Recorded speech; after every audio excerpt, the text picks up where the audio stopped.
नमस्कार, स्पोर्ट्स 9 में आप सभी का स्वागत है। मैं हूं शिवेंद्र, मेरे साथ हैं मेरे सहयोगी कुणाल।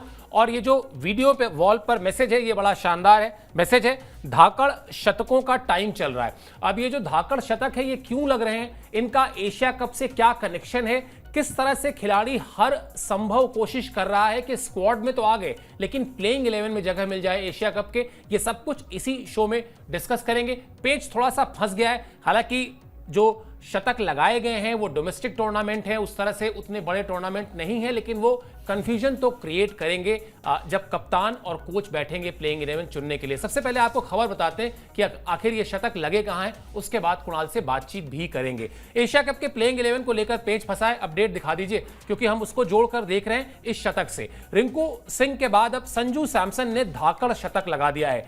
केरल क्रिकेट लीग में संजू सैमसन का यह ताबड़तोड़ शतक लगा है। कोल्लम सेलर्स के खिलाफ 42 गेंद पर उन्होंने शतक ठोक दिया और इस शतक में 13 चौके और 5 छक्के शामिल थे। यानी 42 रन तो हो गए, सीधे सीधे 52 रन हो गए सब, बल्कि कहा जाए चौकों से, और 30 रन हो गए छक्के से, यानी 82 रन उन्होंने बना दिए सिर्फ बाउंड्रीज से। यह दिखाता है कि किस तरीके से पिछले दिनों के जो डेवलपमेंट्स हुए हैं, उसके बाद जिस तरह से ये कहा जा रहा है कि एशिया कप के प्लेइंग 11 में हो सकता है संजू को जगह ना मिल पाए, उन्होंने अपनी तरफ से अपना मैसेज दे दिया है कि मेरी क्या खासियत है, मैं किस तरह की बल्लेबाजी इस फॉर्मेट में कर सकता हूं। वैसे तो कुणाल, जैसा मैंने कहा, भाई एशिया कप है और केरल क्रिकेट लीग है, लेकिन एक खिलाड़ी जो 3 शतक एज एन ओपनर लगा चुका है एक कैलेंडर ईयर में, और बड़ा श्योर शॉट सिलेक्शन माना जा रहा था कि भाई वो खेलेगा, बतौर ओपनर खेलेगा। अचानक परिस्थितियां बदलती हैं। अब दिक्कत यह आती है कि उसकी प्लेइंग 11 में जगह बनती नहीं दिखती, क्योंकि जब आप उसको बैटिंग ऑर्डर उसका हटाते हैं तो फिर आपको लगता है यार उससे अच्छा तो हम जितेश शर्मा को खिला लें, जो और ज्यादा आक्रामक बल्लेबाजी निचले क्रम में कर सकते हैं। अब ऐसे में कोई भी खिलाड़ी क्या कर सकता है, वो यही कर सकता है कि साहब वो मैसेज तो दे कम से कम कि नहीं, आप हमें रिजेक्ट मत करिए, ये देखिए ये मेरी बल्लेबाजी का अंदाज है, मैं जिस भी मैदान में उतरूंगा ऐसे ही बल्लेबाजी करूंगा। उन्होंने अपना काम पूरा किया है। बिल्कुल जी, और जब पिछले मैच में फ्लॉप हुए थे तो उस पर भी नजर गई थी। वहां पर वो नंबर 5-6 पे खेले थे, यहाँ पर वो दोबारा से ओपनिंग के उस तरीके से जो रन बनाए हैं यहाँ पर, तो ये चीज है कि भाई अब आप क्या करोगे। अब संजू सैमसन के साथ जो है उन्होंने एक अच्छी टेंशन दे दी है। जैसे हम बात कर रहे थे कि ये टेंशन जो होती है वो अच्छी होती है कि आपके पास विकल्प होते हैं कि अगर कोई उस तरीके से ना चल पाए तो भाई आपको क्या करना है। अब आपके पास विकल्प है कि संजू सैमसन को आप इस्तेमाल कर सकते हो। हालांकि इसका एक सॉल्यूशन जो है, पॉसिबल सॉल्यूशन, संजू सैमसन ने अपनी तरफ से कुछ गलत नहीं किया है। अभी 2 दिन पहले उनकी वाइफ ने एक फोटोग्राफ भी डाली थी कि वो 21 तारीख को जो है, 21 या 22 तारीख को जो है वो हॉस्पिटल में थे, हॉस्पिटल के बेड पे थे, और उसके बाद उसी रात को उन्होंने मुकाबला भी वहां पर खेला। वो भी ऐसे ही केसीएल का मैच था। हालांकि उस मैच में वो खास नहीं कर पाए थे, मगर अब यहां पर उन्होंने शतक लगाकर दिखा दिया कि भाई I am fit and fine, कोई भी ऐसी चिंता के विषय नहीं है। अब इससे ज्यादा एक खिलाड़ी कुछ नहीं कर सकता। सुनील गावस्कर साहब ने एक पॉसिबल सॉल्यूशन सुझाया था जो ठीक भी है। वो खुद ओपनर रहे, दिग्गज ओपनर रहे। उन्होंने कहा कि जो ओपन कर सकता है ना, वो नंबर 4 पर खेल सकता है, 5 पर भी खेल सकता है, 3 पर भी खेल सकता है। अगर वो नई बॉल फेस कर सकता है तो फिर वो पुरानी गेंद का भी जो है सही इस्तेमाल कर सकता है। और जिस किस्म की फॉर्म में संजू सैमसन है, आप नहीं चाहोगे कि आप उनको 11 से बाहर करो, आप उनको 11 में किसी तरह एडजस्ट करो। अब अगर वहां पर वो ना चल पाए, अगर वो फिनिशर की भूमिका ना निभा पाए 1-2 मैचेस के अंदर, तब आप वो कॉल ले सकते हो। मगर जिस किस्म की फॉर्म में चल रहे हैं, जो प्रॉमिस आपने उनको किया है, जो जिस प्रॉमिस पे उन्होंने डिलीवर किया है, मुझे नहीं लगता उनको 11 से बाहर किया जाएगा या किया जाना चाहिए। उनका रोल जरूर बदल दिया जाएगा, और इस चीज़ के लिए तो अब हर एक को तैयार रहना चाहिए, क्योंकि वो लिबर्टी जो है वो कुछ ही बल्लेबाजों को मिलेगी कि भाई अब उनका रोल जो है ना वो तय होगा। जब कप्तान का रोल खुद तय नहीं है, जब कप्तान नंबर 3 से 4 पर आ जाता है टीम हित के अंदर, जब रोहित शर्मा ने ये एग्जाम्पल सेट किया कि भाई मैं तेजी से खेलूंगा, मैं अपने 100 सेक्रीफाइस करूंगा, तो फिर किसी के लिए भी क्या ही बचता है उसके अंदर। वो जहां पर भी मौका मिल रहा है, 11 में मौका मिल रहा है, आप खेलो, अपना स्किल दिखाओ। वैसे भी T20 फॉर्मेट है, इसके अंदर क्या ओपनर और क्या ही नंबर 5 का। आपको अपने स्किल से रन बटोरने, जहां भी मौका मिले और जितनी जल्दी आप रन बटोर सको वही काम आपको करना है, ऊपर भी नीचे भी। बिल्कुल, और कुछ ऐसी ही कहानी रोल बदलने की रिंकू सिंह के साथ भी है कुणाल, क्योंकि रिंकू सिंह जब आए इस फॉर्मेट में, उन्होंने अपनी एक यूएसपी बनाई कि वो 5 गेंद पर अगर 4 छक्के लगाने होंगे तो वो लगा देंगे, या अगर एक ओवर में 25 से 30 रन के बीच का भी कोई लक्ष्य होगा, अगर वो क्रीज पर हैं तो उनके चेहरे पर आपको कोई तनाव नहीं दिखाई देगा। लेकिन जैसे जरूरतें बदली, जिसका जिक्र आपने भी किया कि भाई कप्तान ने जब अपनी पोजीशन ही छोड़ दी तो वैसे ही जरूरतें बदली, तो यहां पर यह हो गया कि अगर बॉलिंग भी थोड़ी बहुत कर लेते हो, फिर यहां पर शिवम दुबे उनसे आगे निकलते दिखाई दे रहे हैं। रिंकू ने जो शतक लगाया था उसकी भी आपको अपडेट बता देते हैं, उसके बाद उस पर भी बातचीत कर लेंगे। रिंकू सिंह ने हाल ही में जड़ा था तूफानी शतक, 225 की स्ट्राइक रेट से 48 गेंद में उन्होंने नॉट आउट 108 रन बनाए थे। यह कहानी है यूपी T20 लीग में मेरठ मैवरिक्स के खिलाफ उनकी पारी की। एशिया कप की प्लेइंग 11 में इसी के साथ उन्होंने भी, जिस तरह से संजू सैमसन की हम बात कर रहे थे, वैसे ही उन्होंने भी अपना दावा ठोक दिया है। अगर T20 इंटरनेशनल मैचेस की बात की जाए तो अभी तक उन्होंने 33 यानी 33 मैच खेले हैं और कुल 546 रन बनाए हैं। Same goes with Rinku Singh Kunal, क्योंकि जो संजू सैमसन की कहानी है, एक समय बिल्कुल लगता था कि सीमेंटेड प्लेस है, इस फॉर्मेट में बड़ी अच्छी तरीके से अपने आप को ढाल चुके हैं, कुछ वैसी ही कहानी रिंकू सिंह की भी है। लगता था कि नहीं, रिंकू सिंह अब कम से कम शॉर्टेस्ट फॉर्मेट में आपको हमेशा दिखाई देंगे, लेकिन वो आईपीएल में उनका रोल गौतम गंभीर ने बदला और फिर वहां से जो उनके साथ उनके करियर में उठापटक शुरू हुई और फिर जिस तरीके से कुछ एक मौके भी उनसे मिस हो गए, और अब शायद अगर प्लेइंग 11 में उनको दावा ठोकना है तो इस तरह की पारियों के साथ साथ वो जो 1 ओवर 2 ओवर गेंदबाजी, हालांकि उन्होंने बीच में कुछ मैचेस में की है, वहां थोड़ा और बेहतर प्रूव करना होगा, वरना शिवम दुबे आपको बाजी मारते हुए दिखाई देंगे। बिल्कुल जी। और रिंकू सिंह की प्रॉब्लम वही फंसती है कि अगर आप ऊपर से तो आप चला ले तो ऐसे बल्लेबाज जो सिर्फ बल्लेबाजी करें, जो प्योर बैट्समैन हो, मगर जब आप लोअर मिडिल डाउन ऑर्डर में आते हो, मिडिल ऑर्डर में आते हो, तो आपको ऐसे कुछ नाम मिल भी जा रहे हैं, आपके पास उपलब्ध भी हैं ऐसे प्लेयर्स जो कि गेंदबाजी भी कर लें, बल्लेबाजी भी कर लें, ताकि आपको 6-7 ऑप्शंस जो है ना आपके पास गेंदबाजी में हों।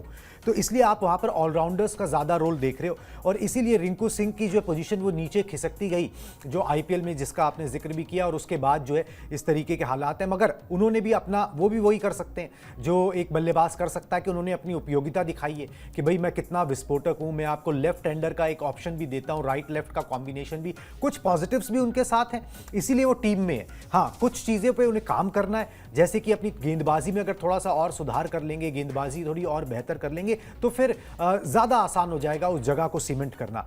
मगर जिस प्लेस पर वो बल्लेबाजी करते हैं ना, वहाँ पर आपको सीमेंट करने के लिए ना कुछ ज़्यादा मिलता नहीं है, आपको वही 10-12 गेंदें मिलती हैं, 10-12 गेंदों में अगर या तो आप हीरो बन जाते हो या फिर आप परफॉर्म नहीं कर पाते हो।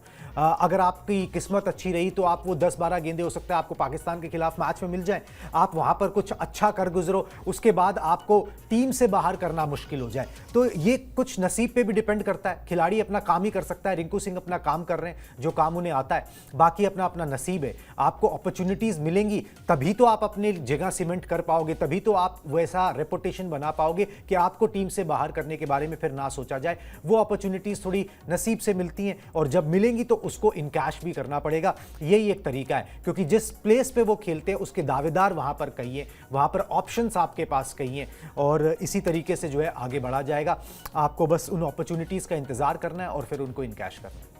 बिल्कुल, और T20 फॉर्मेट में तो थैंक्स टू आईपीएल की जो विकल्प हैं वो सिर्फ इसी जगह पर नहीं, किसी एक पर्टिकुलर बैटिंग ऑर्डर या बॉलिंग में नहीं है, हर जगह पर इतने विकल्प हैं कि आप आराम से उस पर्टिकुलर खिलाड़ी को उस जगह से हटाकर कम से कम 3 से 4 अच्छे मजबूत विकल्प लाकर खड़े कर सकते हैं।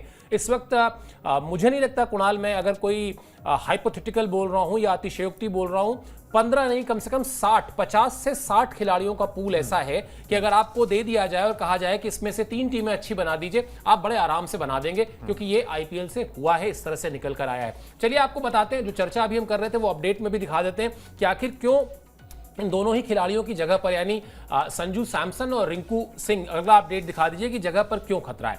स्क्वाड में इनको शामिल कर लिया गया है, लेकिन प्लेइंग 11 में जगह नहीं मिल पाएगी ऐसा माना जा रहा है, तय नहीं है बल्कि कहना चाहिए। शुभमन गिल के आने से संजू सैमसन पर सस्पेंस आया है, क्योंकि शुभमन गिल को आते ही ये कह दिया गया कि वो ऑटोमेटिक टॉप ऑर्डर में बल्लेबाजी करेंगे और ये उनके लिए जगह बनाई गई है क्योंकि वो इस वक्त भारतीय क्रिकेट का सबसे बड़ा ब्रांड है, उनमें भारतीय क्रिकेट इन्वेस्ट कर रहा है और वो इन्वेस्टमेंट इसलिए की जा रही है कि एक दशक तक वो इन्वेस्टमेंट आपको रिटर्न देती रहे। टेस्ट क्रिकेट में वो रिटर्न मिलना शुरू हो गया है, अब उनको करीब करीब 1 साल के बाद जो है लाया गया है कि वो T20 फॉर्मेट में भी खेलें और वहां भी जो उनकी फॉर्म, जिस तरह से अभी कुणाल थोड़ी देर पहले संजू सैमसन की फॉर्म का जिक्र कर रहे थे या जिस तरह से गावस्कर साहब की कोर्ट की प्ले की बात कर रहे थे, उनके बयान की बात कर रहे थे कि किस तरह से T20 एक ऐसा फॉर्मेट है जहां पर आपको अपनी स्किल दिखानी है, अगर अच्छी फॉर्म है तो आपको इस्तेमाल किया जाना चाहिए। तो शुभमन गिल के ऊपर भी वही फॉर्मूला आया, उनको ले आया गया, लेकिन वहां से संजू सैमसन का जो है वो मामला थोड़ा सा डगमगाता दिखाई दे रहा है। 9 तारीख से शुरू हो रहा है एशिया कप और उसी के लिए ये सब कुछ हो भी रहा है माथापच्ची। एक बार आपको फटाफट टीम का जो पूरा का पूरा स्क्वाड है वो स्क्वाड भी दिखाते हैं, तब ये तस्वीर और साफ होगी कि आखिर 2 खिलाड़ी जिन पर हम चर्चा कर रहे हैं यानी संजू सैमसन और रिंकू सिंह, उनकी यह हालत क्यों हो गई। अब हमारा सवाल जो है वो यही है कि क्या संजू और रिंकू की बनेगी इस स्क्वाड का जो प्लेइंग 11 होगा उसमें जगह। टीम आपके सामने, सूर्य कुमार यादव कप्तान के तौर पर आपको दिखाई दे रहे हैं, उसके बाद शुभमन गिल, अभिषेक शर्मा, तिलक वर्मा, हार्दिक पांड्या, शिवम दुबे, अक्षर पटेल, जीतेश शर्मा, जसप्रीत बुमराह, अर्शदीप सिंह, वरुण चक्रवर्ती, कुलदीप यादव, संजू सैमसन, हर्षित राणा और रिंकू सिंह। ये स्क्वाड है कुणाल। अब मेरा प्रश्न बड़ा अलग सा है, मतलब मैं ये जानना चाहता हूं कि आप एशिया कप का सबसे बड़ा मुकाबला देख रहे हैं भारत और पाकिस्तान, उससे पहले एक यूएई से मैच भी खेलना है, 1-2 और आपको कमजोर मैचेस मिलेंगे। क्या थॉट प्रोसेस होना चाहिए एज अ कैप्टन सूर्या का या एज अ कोच गौतम गंभीर का? क्या ऐसा होना चाहिए कि भाई सारे प्लेयर्स को खुश रखना है, कुछ मैचेस रिंकू सिंह को भी मिल जाएं, एक आध मैच जो है वो कुलदीप यादव को भी प्लेइंग 11 में दे दिया जाए मौका, वो ऑस्ट्रेलिया में भी टेस्ट सीरीज में नहीं खेल पाए थे, और या फिर जो आपका इस टूर्नामेंट में बेस्ट प्लेइंग 11 है जिसके साथ आप इस टूर्नामेंट को जीतने के इरादे से मैदान में उतरेंगे, सिर्फ उस प्लेइंग 11 पर फोकस किया जाए। At the end result matter करता है, ना कि किसी पर्टिकुलर खिलाड़ी को खुश करना या संतुष्ट करना या उसकी नाराजगी का ध्यान रखना। क्या थॉट प्रोसेस होना चाहिए? सर अगर खुश करना होता तो कुछ नाम और होते हैं स्क्वाड के अंदर। खुश करने का कोई कॉन्सेप्ट है नहीं। यहाँ पर ये है कि भाई आपको 11 चुननी है और ये जो चुने गए हैं लोग, ये इसीलिए चुने गए हैं कि भाई आपको जो है बेस्ट 11 बनानी है। अगर तो थॉट प्रोसेस ये हुआ कि हमें एक एक्स्ट्रा बैटर चाहिए तो रिंकू सिंह होंगे 11 के अंदर। अगर थॉट प्रोसेस ये हुआ कि भाई संजू सैमसन को हमें एडजस्ट करना है, संजू सैमसन की फॉर्म बहुत अच्छी है, उनकी फॉर्म का फायदा उठाना चाहिए, एक अच्छा बल्लेबाज अगर ओपनिंग में अच्छा कर रहा है तो वो नंबर 5 पर भी अच्छा कर सकता है। उसका माइंडसेट जो है थोड़ा सा चेंज करने की जरूरत है, उसे कॉन्फिडेंस देने की जरूरत है। उसको ये नहीं करने की जरूरत है कि भाई इनसिक्योर कर दिया जाए कि भाई अभी यहां से तुम्हें हटा रहे हैं, अब नंबर 5 पर खिलाएंगे, वहां पर नहीं चले तो टीम से बाहर कर देंगे। वो उस जोन में ना आ जाए, उसको उसके साथ वो अच्छा कम्युनिकेशन करने की जरूरत है। तो थॉट प्रोसेस ये होना चाहिए कि भाई अच्छा कम्युनिकेशन हो ताकि खिलाड़ी जो है वो अपना बेस्ट दे पाए, ना कि इनसिक्योर हो पाए। और ये जो 15 चुनी गई है उसमें से आप किसी भी तरीके का कॉम्बिनेशन बना सकते हो। अगर आप रिंकू सिंह को नहीं अगर रखोगे तो फिर आपके पास जो है गेंदबाजी में आप विकल्प ज्यादा लेके चल सकते हो। आपके पास ऑलराउंडर्स, एक एक्स्ट्रा ऑलराउंडर को आप एडजस्ट कर सकते हो। आपके पास 7 बेसिकली गेंदबाजी के ऑप्शन हो जाएंगे। नहीं तो फिर आपको जितेश शर्मा और संजू सैमसन के बीच में टॉसअप करना पड़ेगा। तो आपके ने एक टीम ऐसी चुनी है, 15 ऐसे चुनिए जिसमें से आप काफी सारे कॉम्बिनेशंस जो है वो बना सकते हो। कौन सा कॉम्बिनेशन बेस्ट सूट करेगा ये गौतम गंभीर या फिर कोच, टीम मैनेजमेंट जाके वहां पर पिचेस देखेगा, विरोधी टीमों को देखेगा और उस हिसाब से उतारेगा। प्लस आपने जो बात बोली कि भाई 2 मैचेस कमजोर टीम से, तो उससे कोई फर्क नहीं पड़ता। आपने 4-5 मैच इन टोटल खेलने, आप अपने बेस्ट 11 खिलाओगे हर मैच के अंदर। आप ओमान से खेलोगे तो अलग और पाकिस्तान से खेलोगे तो अलग, ऐसा नहीं। उसी कॉम्बिनेशन को आप जो है कंटिन्यू रखना चाहोगे जब तक कि उसके अंदर कोई सीरियस फ्लॉ नजर ना आए।